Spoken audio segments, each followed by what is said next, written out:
Brown, Evolution Martial Arts in Sparks, Nevada. If you've been watching the videos, then you're getting used to seeing this mug. Jared, who is willing to stay after class every time and do these videos. I'm grateful for that. You all should be too, because I can't do these by myself. Today's the last day of the back. So the big topic is pins and attacks. The back mount is a pin, but you're not pinning them to the ground, you're pinning your chest to their back. By far, the number one attack from the back is the rear naked choke. And it doesn't matter if it's MMA, pure jiu-jitsu, or even on the street. Humans don't do well with someone behind them. No mammals do. Every animal in the wild protects their back. Because if an animal gets their back taken by a predator, it's death. A lion takes the back, bites on the neck. So we're not biting their neck, we're choking them. But it's the same concept. So, how do you get to the back? How do you stay on the back? How do you transition from the back to another pin? And how do you attack from the back? So today we're just gonna go over real quick 4 attacks from the back. Let's go here, you're seated facing that way. So we're not even covering the back take in this portion. There's other videos with that. Most common grip here, seatbelt, choking arm over. The choking arm is protected by this underhook arm. You have to have some inside space to control their shoulder line. So this is the most common grip there is.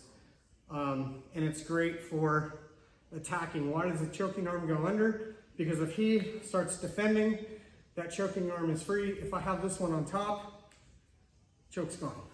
So it's a little detail. The over goes under. And then I kind of bring him up here because it's hard for you to get to. Try not to yell in your ear. Rear naked choke. So his defensive weapons are his hands and his chin. So I try to remove those. You know, we're here. What I like to try to get, I grab right here, I pull it up into his armpit. It's really hard to deal with. If everything goes well, grab this wrist. I bring that down and I peel that off. I always go away from the choking arm. It gives more options. It makes it easier for him to escape. So there's always a trade-off, okay? If he tucks his chin, I make this shape with my thumb. I start at his ear, I trace down his jawline, right under the jaw. Almost impossible to stop. Sit up for me. I teach people, turn this on, right there. I teach people that this, grabbing like the scapula right here, is what you want to shoot for. If you can get to here, you're going to choke people. I cover my thumb with my chin. This is my favorite grip. I go palm out, gable grip. I'm pushing into his back and I'm pushing his head into the choke, okay? Another grip, probably more common grip, is I'm threading the back of his hand against the back of his head.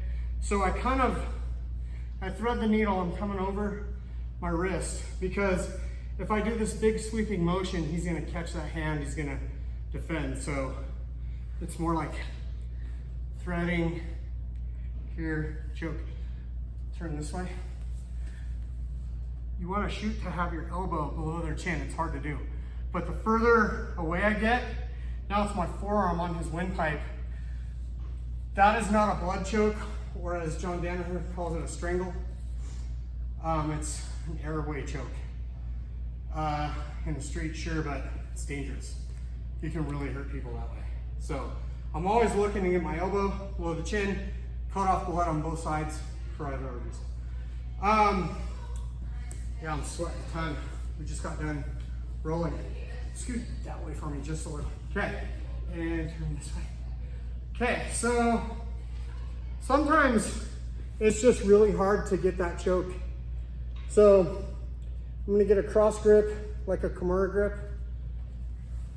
I'm going to bring this leg across. I bring my arm to the other side and I'm framing his head, right? If my elbow gets on this side, then he can turn into me now. Yeah, so I gotta frame your head with this. I'm gonna bring my leg over the top. I sit up, we've had a video on this. Turn this way for me. Right? Armbar, some details. I glue his tricep. Kind of straighten your legs just that way they can see. That's smart that you do that. I glue this to my chest, right? I'm pulling everything tight. I'm controlling the thumb. I want to go toward the legs, not toward the head, because this lends itself to a hitchhiker escape. Throw your legs that way. Yeah, that's a hitchhiker. Calm and escape. So I go toward the legs. I can even hook this leg, which increases my chances, right? And then I can pull the arm into the arm bar. There's a lot of details on the arm bar. This is just kind of a quick down and dirty. What are the attacks from back? I'm not showing all of them, I'm showing a lot of them. Go this way for me. And there's other videos on all these, but this is all in one place, mostly for the students of the class, just a quick review. He defends, and especially if he gets this hand involved, I trap it, and I'm trying to throw my knee over his shoulder. I grab the shin. I go to the other side, turn now, almost 180 degrees.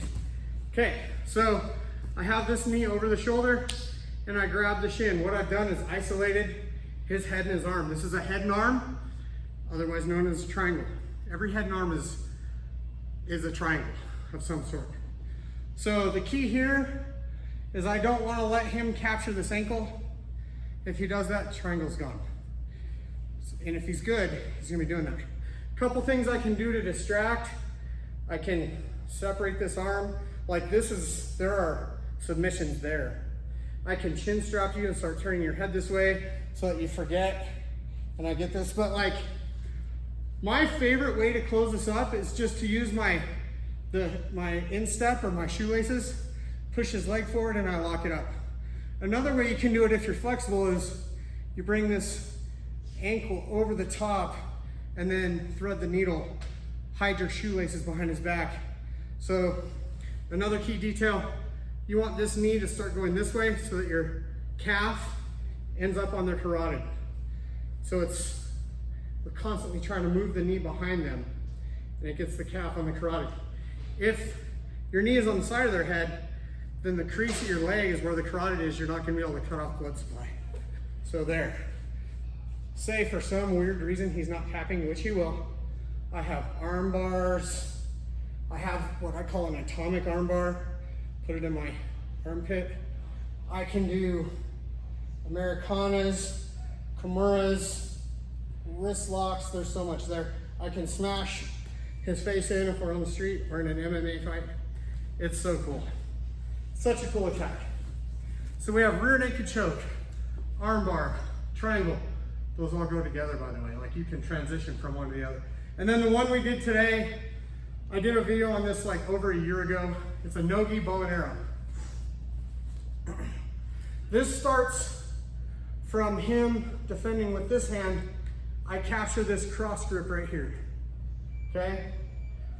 I'm going to pull this across his head and I'm moving away from my choking arm.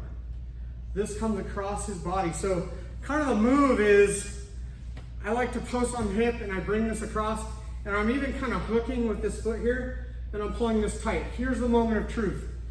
I'm gonna try to scoop his leg. Let's turn this way slightly. I'm gonna try to scoop his leg. I can grab my own knee and grab behind my own head.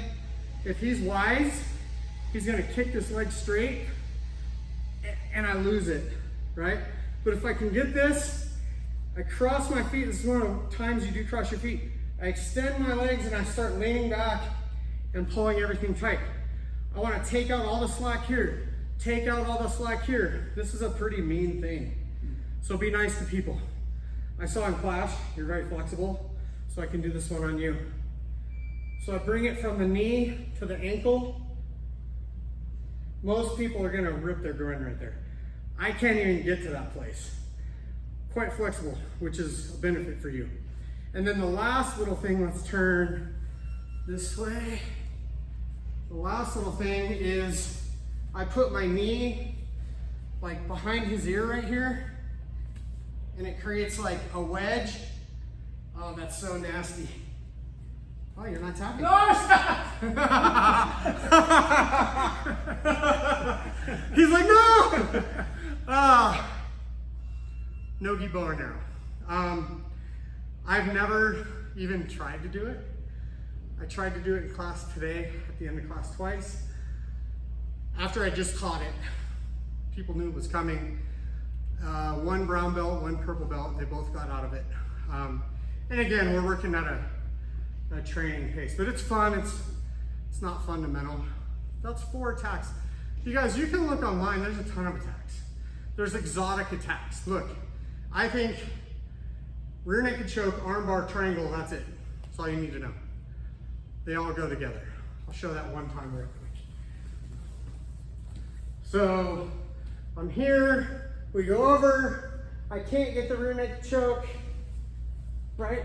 Bring this over, here's the armbar. He pushes my knee above his head. I'm on the back again, or I'm into the triangle. He gets rid of my triangle. I'm still on the back. I'm attacking like they flow together. So when you really get adept at this, you're just keeping them in danger the whole time. Watch people like Gordon Ryan, man, like he's, could be argued the best ever, certainly in the top 5 to ever compete in jiu-jitsu. And he just he puts the best people in the world, keeps them in a state of danger the whole time. Marcelo Garcia used to do that, Roger Gracie used to do that. I mean, watch some of these people if you're interested in this stuff. But So we're still doing it. he's still doing it. Like, yeah, he just competed a little while ago and won. I mean, he's way past his prime now. He beat cancer and all that, but like, dude's a legend. He has the highest submission percentage. I'll get it wrong. It was something like 88 submissions in 115 matches. Like, what? Yeah. But he just kept people in danger. So that's the idea. We're going to be moving on next week, but I appreciate your time. You got anything else? No, sir. Right on. Thank you.